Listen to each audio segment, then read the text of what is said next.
अस्सलामुअलैकुम गाइस, कैसा सुनना। तो अभी चल रहा है मेरा और मेरे कज़न का अयान का मैच। भाई इधर से देख ले, ये घुसते रहते हैं। हम खाली कराएंगे कितने 6 ओवर का, देखते हैं कितने चौके मारते हैं, कितने नहीं मारते।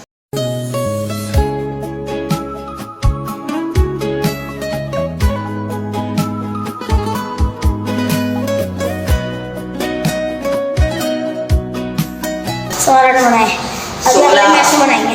अब स्पिनर का होगा। स्मार्ट है।